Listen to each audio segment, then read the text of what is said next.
The Dutch know how to build great streets. Haarlemmerstraat in Amsterdam, Udegracht in Utrecht, Witte de Witstraat in Rotterdam. Now, I know I'm an American that just butchered the names of those streets, but they're great because those streets are human-scaled, green, safe for pedestrians and cyclists, and always brimming with mixed-use urban life. However, the Dutch street we're talking about today wasn't created with any of those urbanist principles in mind, at least not at first. When the Dutch carved out this street and its namesake defensive wall, then collectively known as Het Singel or the Belt back in the 1660s, it was actually for the purpose of keeping people out rather than bringing them together. You've heard of it. It's perhaps the most important street in the world. Of course, we're talking about Wall Street, located in the financial district of New York City, or New Amsterdam to some. Yes, the infamous Wall Street was named after an actual wall, built by the Dutch right here in New Amsterdam, all the way back in the mid-17th century. And if that's the first time you're hearing that in your entire life, stick around for the next few minutes as we uncover the origins and the urban planning behind the one and only Wall Street. Right here from Fourth Place, your place to learn about US geography, urbanism, transportation, and city planning.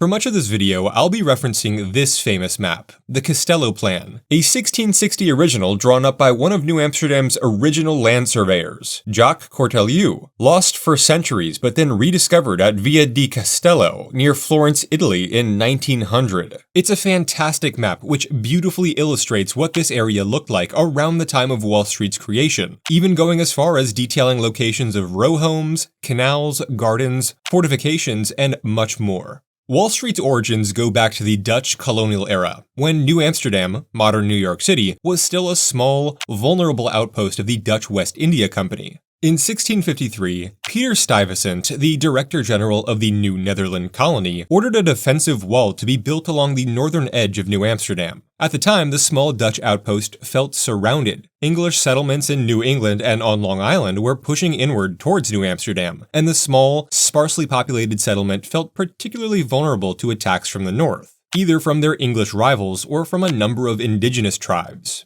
The defensive wall was constructed out of sharp, upright wooden posts, reinforced with earth to create grade separation. It would have looked something like this, featuring several of these stone bastions where armed guards would be stationed around the clock in order to alert the townspeople of any incoming threats and act as a first line of defense. The actual wall itself stretched from modern-day Pearl Street, then known as Pearlstraat, the former eastern boundary of the island of Manhattan, all the way west to the Hudson River, roughly where Greenwich Street is today. From there, the wall ran south along the Manhattan coastline, down to Fort Amsterdam, the headquarters of Dutch New Netherland. To the north of the wall was really nothing but pure Manhattan countryside. It's kind of crazy to think of a time when Manhattan was nothing but open meadows and out farms, but that's exactly what it was like. And directly south of the wall, it was decided that a pedestrian thoroughfare be built alongside it. So the Dutch carved out a dirt path along the wall from Pearlstraat to De Haarstraat, or modern-day Broadway. That long, wide dirt path became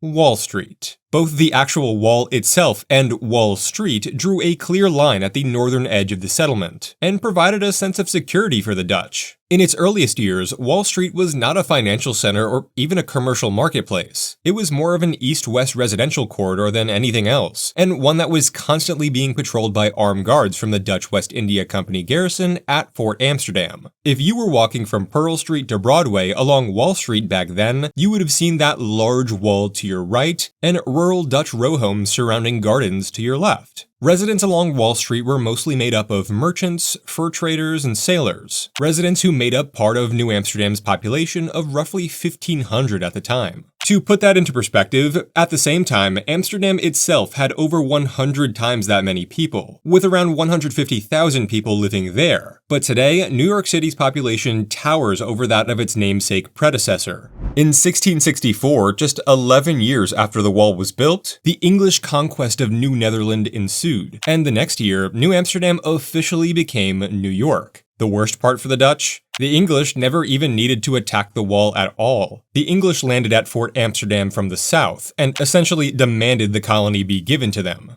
In the decades immediately following the transfer of power, Wall Street would see a number of important changes and additions. First, in 1698, at the head of Wall Street where it meets Broadway, the English constructed the first iteration of Trinity Church. That structure burned down in the Great New York City Fire of 1776, and what you're looking at here is the church's beautiful third iteration, completed in 1842. Believe it or not, this was actually the tallest building in America from then until 1869. A year after the construction of the first church, in 1699, the English completely removed the then deteriorating Dutch wall, opening the possibility for northerly urban expansion. That same year, the English actually used some of the stones from the old wall in the construction of the first English-built city hall in New York, here on the corner of Wall and Nassau. That building, which was demolished in 1812, had loads of history on its own. Not only was it the City Hall, but it later became the first Capitol building of the United States established under the Constitution after the Revolutionary War, serving as the meeting place for the first U.S. Congress and the site of George Washington's first presidential inauguration.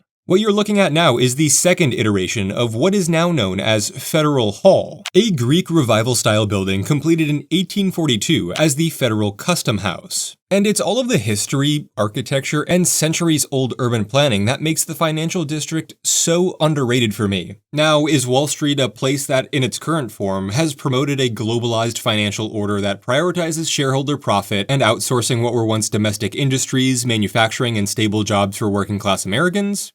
Yes. Has Wall Street historically been a place of deregulation and financialization, hollowing out America's productive economy, fueling deindustrialization in cities and towns, all the while enriching a small elite class disconnected from everyday American life? Also yes. But does that mean we can't appreciate any bit of good that's come out of it, while also fighting for change as young American urbanists? Absolutely not. See, I love this part of the city in particular because it's where the best of America was born as well. It's the oldest part of Manhattan, and I love being able to step back in time to experience what little of those origins I can find. While I was exploring Wall Street and the surrounding financial district, I found myself not just walking through the city in the 21st century, but also in the 17th century. This area is not only home to Wall Street, but also the oldest street in New York City altogether, Stone Street. And right next door, walking down Pearl Street, a tavern with 18th century origins, made famous during the Revolutionary War, a site where then General George Washington was hosted for an elaborate feast following the victorious end of the Revolutionary War. The 19th century presents itself in buildings such as Federal Hall and Trinity Church, but most beautifully inside the Seaport District, an old industrial fishing village harboring some of my favorite commercial adaptive reuse in the entire city, all the way at the east end of the financial district. Rows and rows of early American warehouses and storage buildings, living new lives as hubs for art, culture, commerce, and cuisine. It's one of my absolute favorite little historical enclaves in New York, and I cannot wait to make a video all about its centerpiece, the historic Tin Building, today a world-class public market.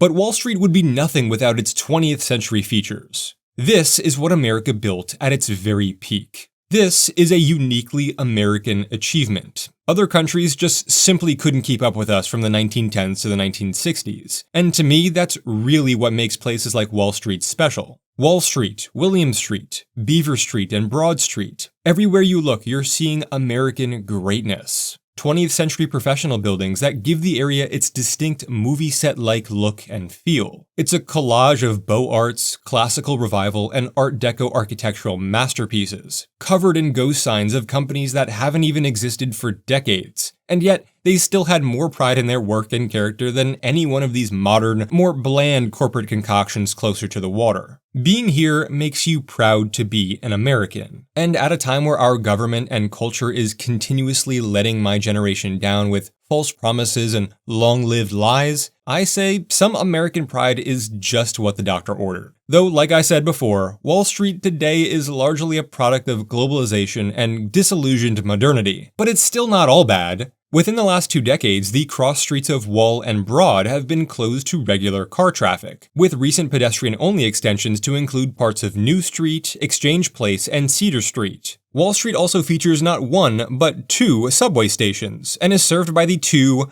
3, 4, and 5 trains, not to mention the 2 nearby Rector Street stations along the 1, R, and W trains, and also the Broad Street station served by the J and Z trains. From its Dutch origins to its early English expansion to its American prosperity, Wall Street is certainly one of the most unique and important places in America, and not for the reasons most people think. Be sure to hit that subscribe button down below and drop a like if you learned something today, and also if you don't want to miss any future uploads. I think this week marks 100 straight weeks of urbanism uploading to this channel, and I just want to say thank you, and I do hope to see you all for the next 100 and beyond. Anyway, I'll see you next week, right here from 4th place.